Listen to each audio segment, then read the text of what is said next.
This is the podcast, not an interview. This is a conversation. No gimmicks, just reasons. 84 reasons. Come holler at me.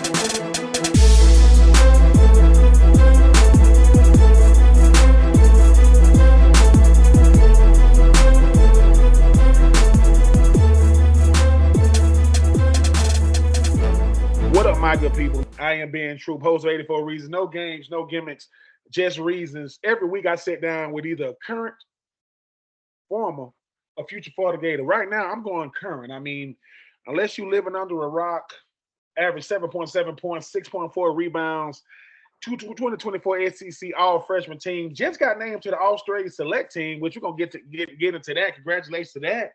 But we going all the way down. We going down under for real. We're gonna get into these Aussie rules. The great Alex Condon. What's going on with you there, Alex? How you guys doing? So, Alex, look. Number one, you're literally in Australia right now. You literally, I appreciate Jen and the fine people at Florida Victorious. Before I even go any further, Florida Victorious, we hear about NIL. We hear about everybody thinks NIL. Everybody trying to get as much money as they can. They're trying to get as much name and image likeness, fame as they can. But talk about Florida Victorious being able to do things for you either in the States and where you at, even abroad. Yeah, I think Florida Victorious has been such a pivotal role for me to get over back home into Australia again, and obviously creating NIL opportunities for us as student athletes. It just gives us incentives, to keep in the gym and work really hard to make it a good environment to play in. And I think that, coming home, I've had constant contact from Florida Victorious. They've been great with setting up all my opportunities and programs. I'm going to be doing a bunch of charity work while I'm back home, giving back to the community, and just staying in touch with people in Gainesville too.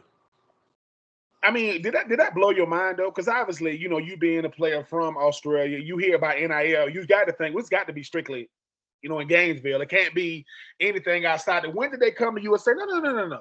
You from Australia? Listen, we're not gonna take these opportunities away from you. That had to wow you a little bit to know that no, if you play for us and you under this umbrella known as Florida Victorious, listen, whether you here at home, we got you. Yeah, I know. It's just it's pretty insane that they can do it for, all the international boys, not even the US citizens. So providing that opportunity to, international guys, we got Ruben coming in as well. I'm sure they'll get him taken care of as well. So it's just, it's a diverse game, basketball now. There's guys all over the world who's succeeding at it. So I think it's just the next level of the game, getting these international guys in and, providing awesome opportunities like that, just equal to Americans too. So it's great. Now, look, Alex, so you played for the NBA Global Academy. Has it always been basketball for you though? I mean, you 6'11". I gotta ask this. At what point were you 6 feet tall? At what age were you already 6 feet? So I hit 6 feet in about 8th grade, and then I grew to 6'9" in 9th grade. So, and I hit my 6'11", 6'10" mark in about 11th or 12th grade. And I was playing footy, Australian rules football. We call it footy over here. And I've been playing that my whole life up till I was 16, and then I switched over, went full-time basketball at 16 after playing in the state football team too. So, yeah, it was just a transition into basketball, and I got picked up by Florida, and it's been a great story ever since. How hard was it? For those of you who don't know, he said he plays Aussie rules footy. Let me tell you something. Listen to me. If you don't know what footy is, you are doing yourself a disservice. Imagine, this is the best way to describe it. Imagine rugby with no rules. You don't have to throw the ball backwards. You can punch it with your arm. You can only score kicking the ball. They don't believe in kicking nobody out. And if you get injured, you got to deal with it. But most of the time, this is how it was described to me. The two tallest guys, they fight for the ball. They throw the ball. They get the ball down to the guys in front of the goals. The guys in front of the goal score. You say you started playing full-time basketball at age 16. Was it hard to pull you away from footy? Was it hard to pull you away from it? I thought I was just going to transition into the professional scene at the Australian football level. And, yeah, I just started getting some basketball interest. And I was like, I can always go back and play football in Australia. There's still going to be interest there. even after my couple years in college. So I said, let's give it a go, and it's worked out all right the first year. It went all right, so I was happy with it. Now, your dad played for the Australian Football League. Your mom was a swimmer. So you come from a great pedigree. Growing up, was your dad really like, look, man, if you want to play footy, you can definitely do it? Was it always encouraged that you can play, obviously, footy, with that being man, let me tell you something. Alex, footy is, man, it's addictive as hell. I'm gonna just call it. If you've never seen it, you couldn't even imagine a game like that. I just want to know, for you, what's the craziest thing? I mean, you're a basketball player now. We're gonna get to Florida, but what's the craziest thing that happened out there in footy, man? Because y'all really don't like each other, and it's once they blow that whistle, it's no holds bar, man. Yeah, there's I think a lot of players taking it personally, like when, there's so much physicality. So guys bring it to each other every day in the football field, and you're jumping, you're running, and like you said, there's very loose guidelines on the rules, so it's very physical. There's a lot of guys who get hit, and there's some pretty bad injuries and stuff in that too. But it definitely translates to the physical side of basketball. So yeah. As I mentioned before, you did represent the NBA and the NBA Global Academy. Trained with the Australia men's national team. Once basketball became like, this is going to be something I take very, very seriously, Australia to Gainesville, Florida. Now I hear, they had a welcoming environment to you, the coaching staff, but talk about a culture shock. When you thought about the States and people hear Florida, they don't hear Gainesville, Florida. What was that process like going from Australia to Gainesville? It was a pretty big transition. It's a whole different culture over there in the US. Definitely took some getting used to, but I had awesome guys around me. I was living with Denzel Aberdeen, Thomas Houck, and Kaius Kablikis. So those boys were awesome and just welcome me to the US environment. Kaius is an international guy too from Lithuania. And yeah, I think we just fit in really well. We started a culture around us that just embraced hard work, and we're pushing each other around, and wasn't afraid to be physical. And I think it just elevated the total practice last year, and I think the coaches really embraced that, and there was a whole nother level of practice, and it translated over to the games too. Most players your size, when you start talking about being a big man, even though you guys shoot threes like y'all shooting guards now these days, and that shout out to Dirk Nowitzki. But everybody want to know why the 7-footers shooting three. Dirk is the reason why the swing man is what it is. Dirk said, wait a minute, man, we more than just guys that can play with our backs to the basket, which is something you can do, by the way.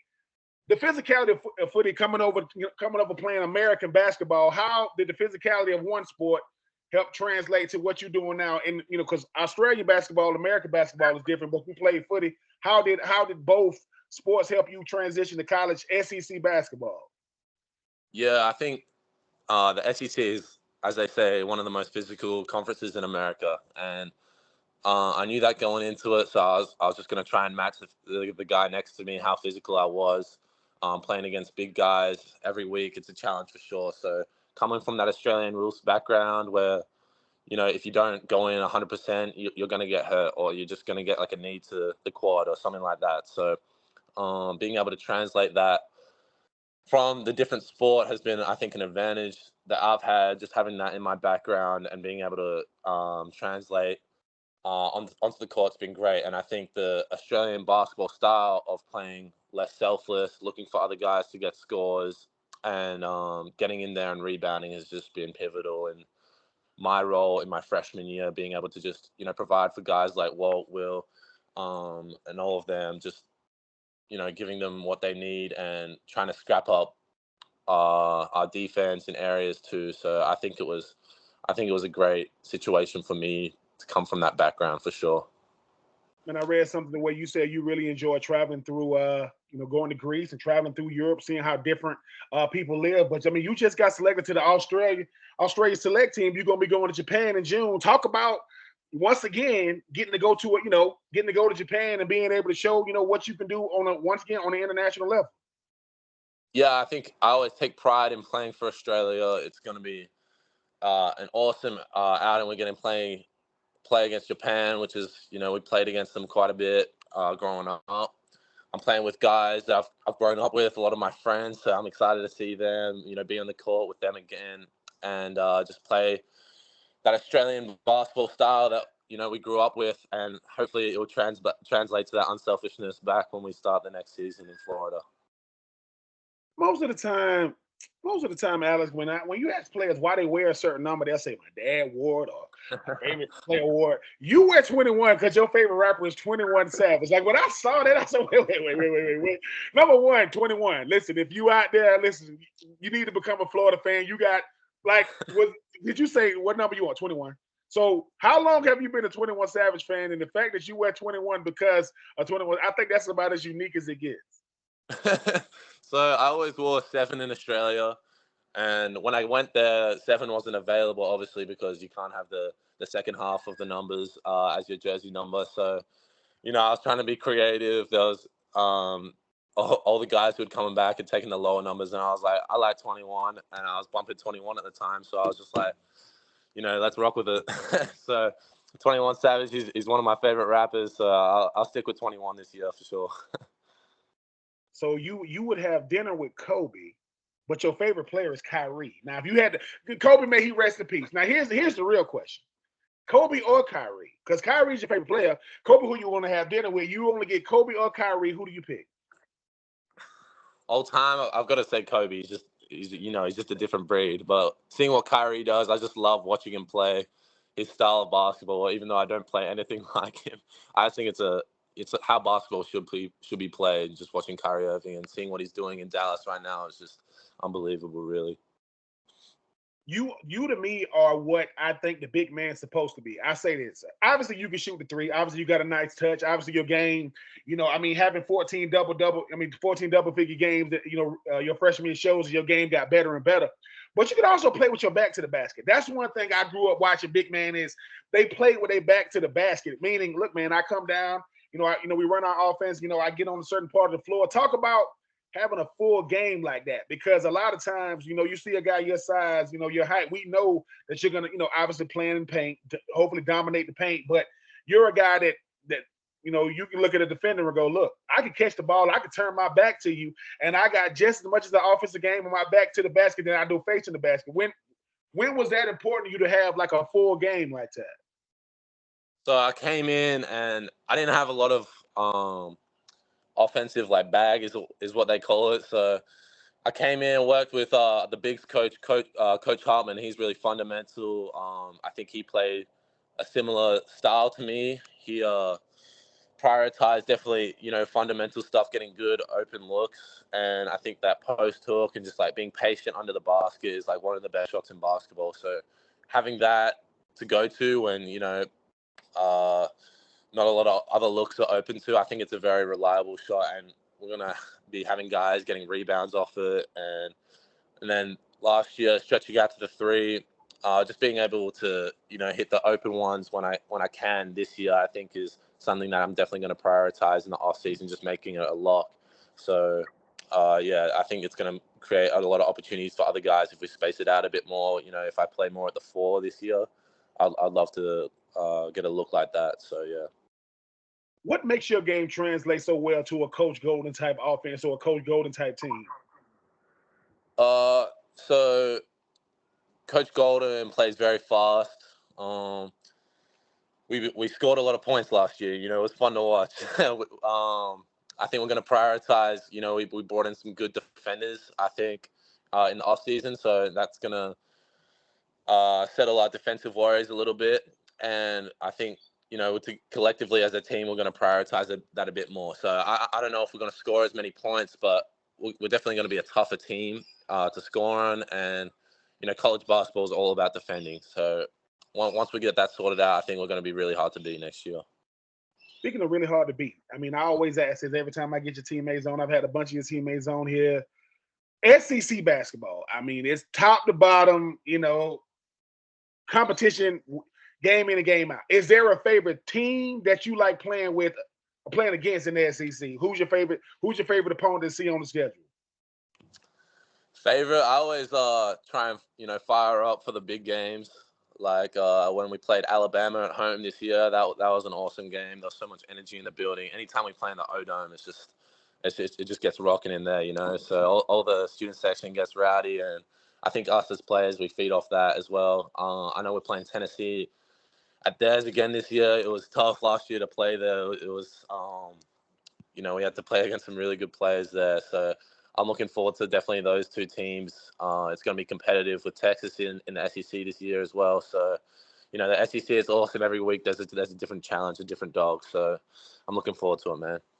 I mean, speaking of Alabama, obviously I know you've been asked this a bunch of times. I mean, it was the elbow seen and heard, you know, around the world, and people talk about your toughness. And I heard that, you know, you said that the guy who did it, he did call you and apologize, but you said in the moment you thought it wasn't flagrant. Like, no, I didn't think in the moment. I didn't think it was flagrant. Then you went back and saw it. Why does that make the intensity of the game even more? To know that, look, man, hey, I know I might not be from the States, but that's definitely a welcome to the States, welcome to the SEC. But you showed a lot of toughness and a lot of poise. Because between you and me, Alex, when I saw it, I'm like, because obviously, you know, we think the refs are very, very, I can say this, I think they're very, very bad in the SEC.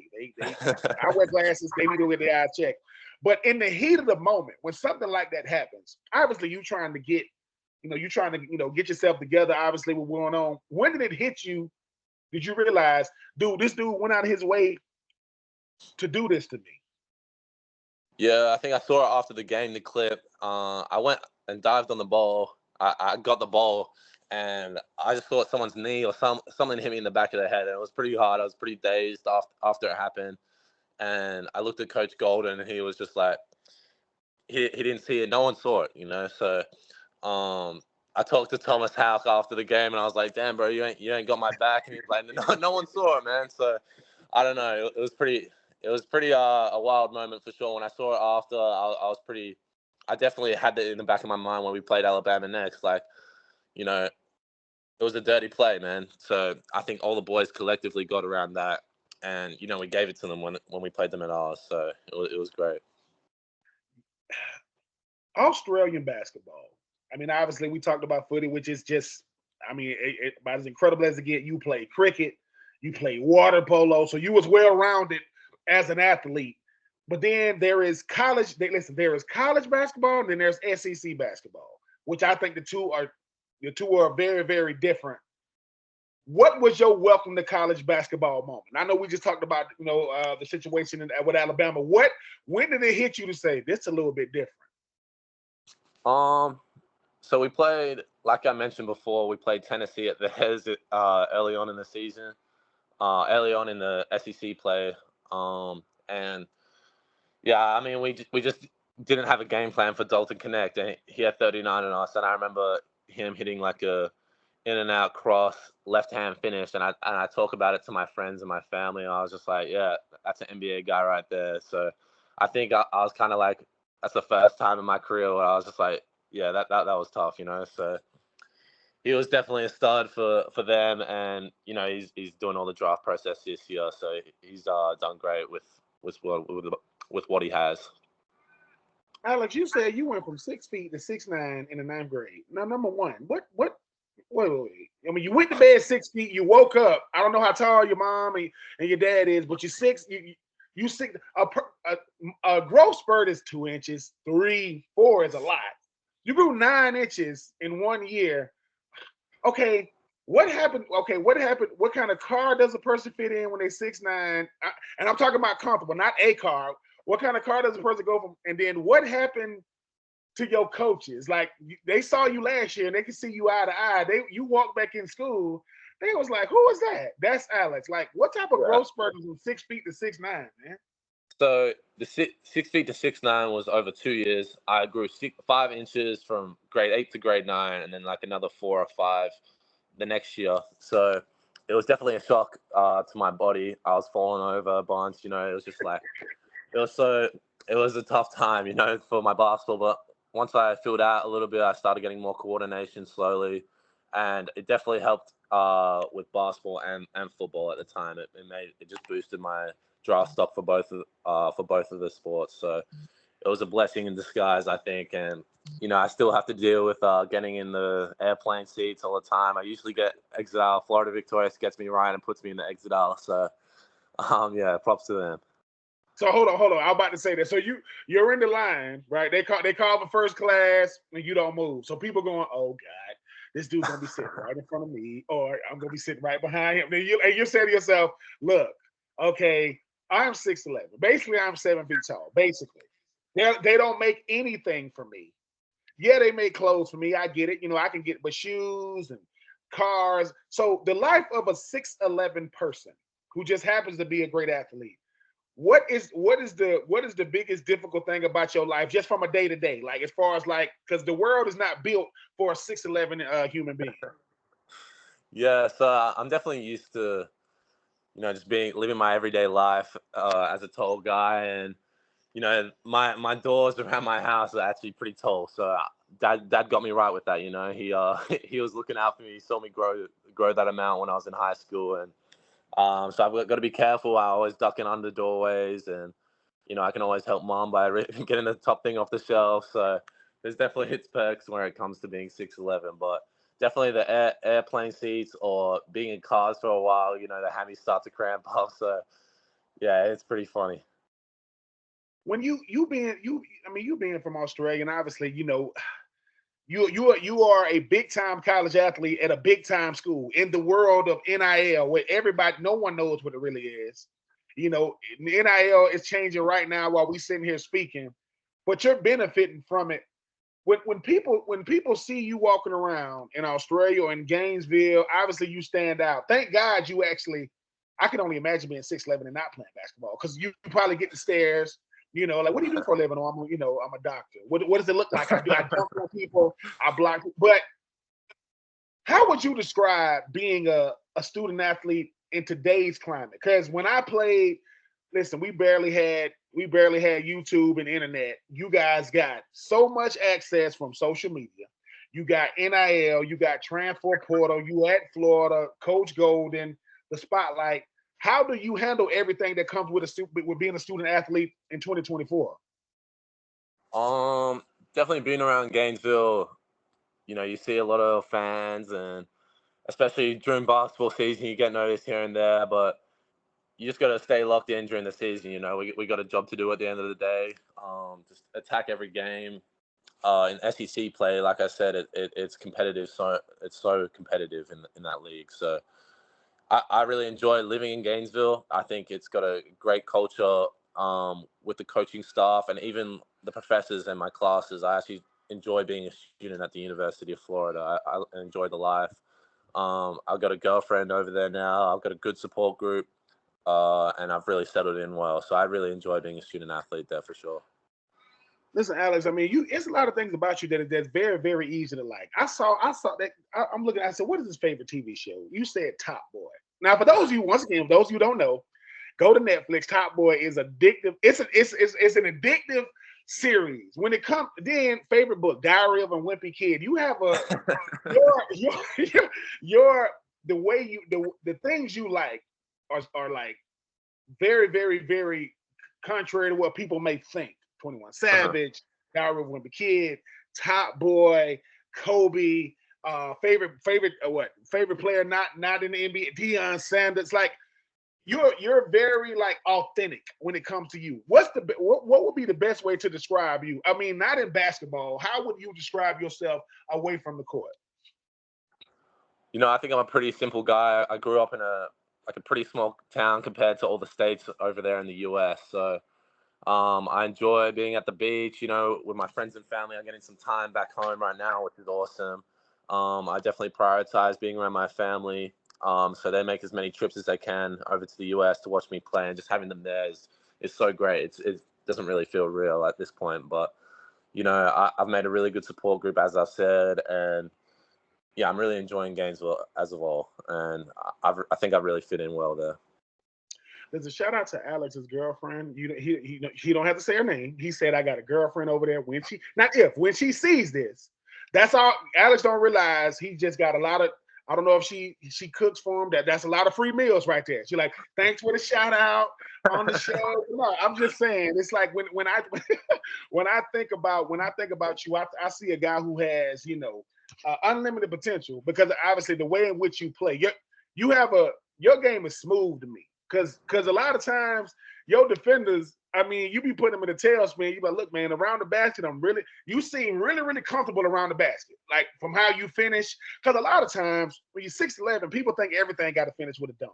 Everything. Or, but you can shoot, right? Yeah. Which a lot of big men don't work on their shooting, which I said, listen, man, the mid-range game, 15, you have a game real similar, as far as like how you play, you're a fundamentals guy. You know how to get the ball in the basket. I mean, you come from a unselfish style of basketball. Do you come over to the States and you walk in the gym, oh my God, people getting yammed on and pointed to and on the top of that.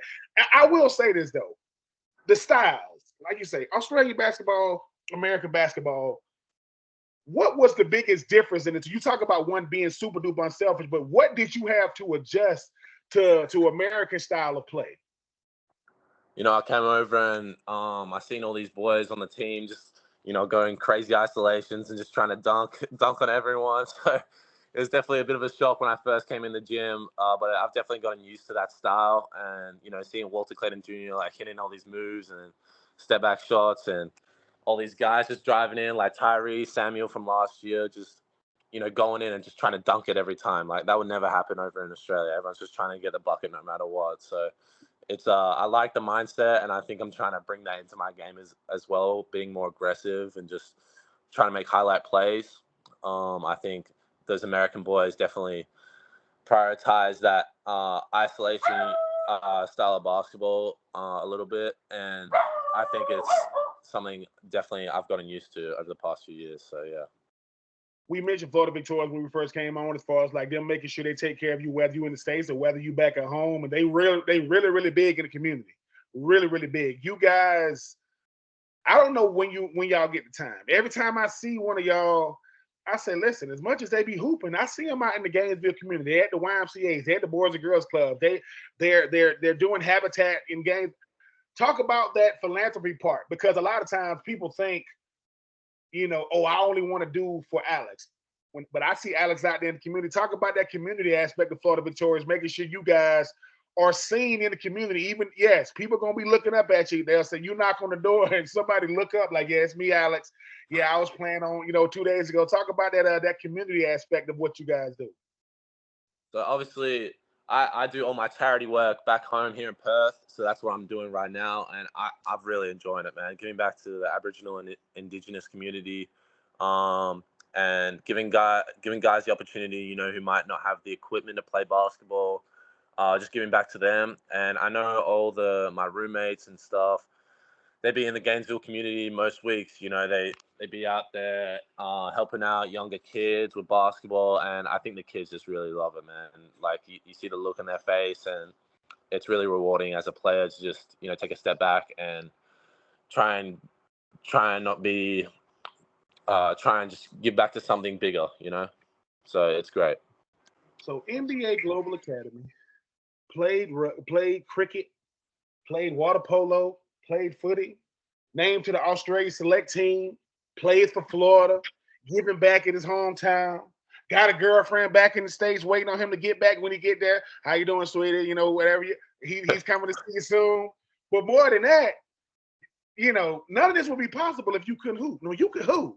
And that's the thing, right? Like when you come to the States, they be like, you walk in the gym, look, they be like, that dude right there look like that. You listen, number one, Alex, you're getting picked no matter what court you on. If you in a random court in Gainesville, Southwest Rec, but you because of your size, but you seem to be a guy that on the court you can turn it on, and off the court you're like, look, man, I'm chill off the court. On the court, I'm all business. How does Coach Golden bring out the best in you?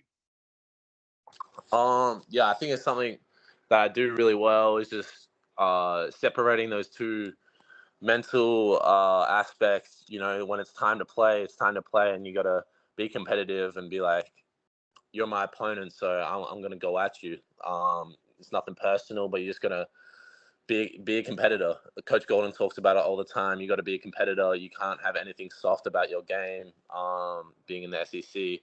And we talk about it all the time as a team, no soft stuff. And I think it's what gave us an edge to make it to March last year in the second half of the season. We really had a burst. People were doubting us from the start, saying all types of stuff about the team, and the coaching staff. And we really back each other. We have a really tight group. The team is always talking about what we can do to be better. So I think the people that are in Gainesville, and especially in the basketball team, is just a really tight-knitted group.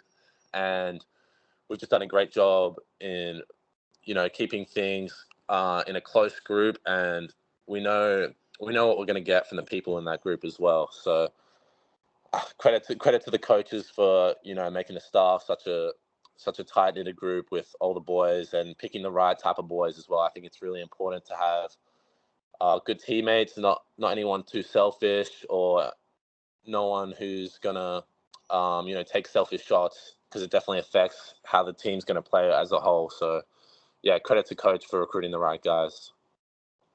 SEC tournament obviously came up one game short against Auburn, still made it to March.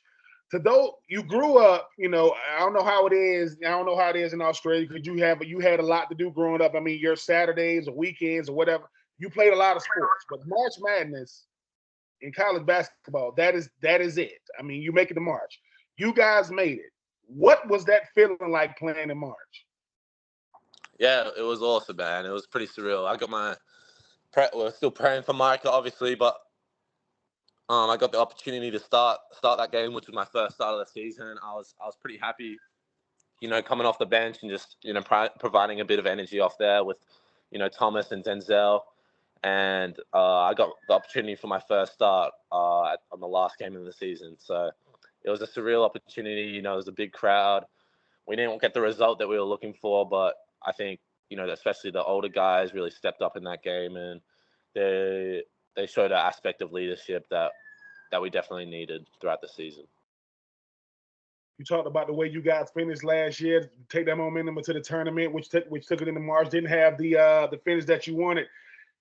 2024 though, y'all bringing a lot of guys back, a lot of guys that gel together. How dangerous can this team be in his upcoming season? Man, I really like our team this year. I think, like I mentioned before, we have the offense. We know we can play offense. We just need to sort some things out defensively. Get our ball screen coverages a little bit better. And that's on me as well, being a leader this year and holding guys accountable, especially on the bigs end. We got leaders in our front, in our backcourt with Walt and Will Richard and those Denzel, those senior type of guys. So I'm definitely going to make it a priority. We don't really have any 50th senior big guys. So I'm going to try and step into that leadership role and embrace what Coach Golden has given us and Coach Hartman giving us. And, we're just going to be talking about it all the time. We're already discussing, how can we do this to make this happen? And yeah, I'm so excited for the 2024 season. I think the skies are on limit, to be honest. You talked about your dad earlier, being able to, you got real tall doors. You saw how tall you are. You talk about, your mom and your sibling. What would you say, you talked about how many times they try to get to the stage to see you play. They're going to see this, hear this. What would you say to your family? Because obviously they're the ones that cheered. They cheer the hardest. They cheer the longest. They was cheering first. What do you say to mom and dad? What do you say to your siblings who obviously they love watching you do what you do? Yeah, I think my parents are definitely my rock, parts of the season where I wasn't playing the best, and my friends, they were all so great, so supportive. They're posting stuff. They're just staying up to date with all the games, and it's hard to do from Australia. It's actually hard because most of the games are past midnight. They all keep up to date, and the amount of work that my mom and my dad have done to make sure I'm organized. It's not my strong suit, being super organized and making schedules and all that. So they keep me in line for sure. And credit to them, the way they raised me and the way that they put so much effort in when I was young, taking me to practices, allowing me to have that opportunity to play football and basketball, because I don't think I'd be half the basketball player I am today if I didn't play football before that. So, yeah, credit to them. And, I love all my siblings. They do a great job. I've got a big family. I've got 3 sisters and a younger brother too. So they're always cheering and going crazy and calling me after games. So they're awesome. 2024 SEC All Freshman team. Represented NBA Global Academy, trained, with the Australian men's national team. Just got named to the Australia select team, played cricket, water polo. This man played, hold up, footy. I'm country. I can't say it. I can't say it the way he's. I will tell you this. Just go to YouTube, type in Aussie rules, and you're gonna be hooked. You're gonna be hooked because it's crazy. This man played football. He said I played football, and when he say football, he means football. Listen to the young lady who gets to call Alex her man. He gave you a shout out. That man is smart. He understands. My lady gonna watch this. Let me give her a shout out. Favorite place to eat is Panda Express. The man, listen. Listen, you know what I'm saying? Listen, if he had a superpower, it would be teleportation. It would be teleportation. But the greatest thing I like about him is his favorite quote is, "You determine your future. I ain't putting in nobody's hands but mine. The future will belong to those, you know what I'm saying, who can create it. He's creating it from Australia to Gainesville. His name is Alex Condon. I am Ben Troupe. This is 84 Reasons. No games, no gimmicks, no reason. But if you need a reason, his name is Alex. He will be in the O-Dome, right, in the fall, dunking on people, tapping on the top of his head, saying, listen, man, this is what y'all do in America. Now y'all tap on and try not to get a tech. Coach Golden, if you get a tech, leave him alone. And he represents Team Jumpman. We Team Jumpman over here in Florida. He's Alex. I'm Ben. You be you. We appreciate y'all taking the time. This is the latest installment of 84 Reasons. Make sure and go to FloridaVictorious.com. Type in 84 Reasons in the promo code. Get 20% off your first month's membership. It don't go to me. It go to people like Alex. You put your money where their effort is. You want to support these student athletes, go to FloridaVictorious.com. Type in 84 Reasons in the promo code. From Australia, back in the States, this is what we do on 84 Reasons. Listen, if you ain't a Gator, you a Gator hater, and it don't matter. If you like us, like us. If you love us, love us. Make sure and like, share, and subscribe to the latest episode. Alex, stay healthy. Whatever you're doing over there in Australia, tell the youngest I said hello. I know you probably run into a lot of your old teammates saying, hey, Alex, man, can we get a game of football? Sorry, man. I would love to go out there, but I can't. I really can't go out there right now. He is a student athlete repping for them boys, orange and blue in Gville. Alex, man, stay healthy, man. I appreciate you taking the time, sir. Thanks, Ben. I really appreciate you reaching out, man. Thanks. Yes, Go sir. Gators. Yes, sir. I want to just say thank you for all the support you guys been giving us, but make sure, if you do nothing else, make sure you like, share, and subscribe. As much as I love you guys coming through and showing support, man, I got to make sure you stay around, man. So make sure you hit the like button. Make sure you hit the share button. Make sure you hit the subscribe button. This is 84 Reasons. There's no games, no gimmicks. Just like, sharing, and subscribing. And we out. I want to just say thank you for all the support you guys been giving us, but make sure, if you do nothing else, make sure you like, share, and subscribe. As much as I love you guys coming through and showing support, man, I got to make sure you stay around, man. So make sure you hit the like button. Make sure you hit the share button. Make sure you hit the subscribe button. This is 84 Reasons. There's no games, no gimmicks. Just like, sharing, and subscribing. And we out.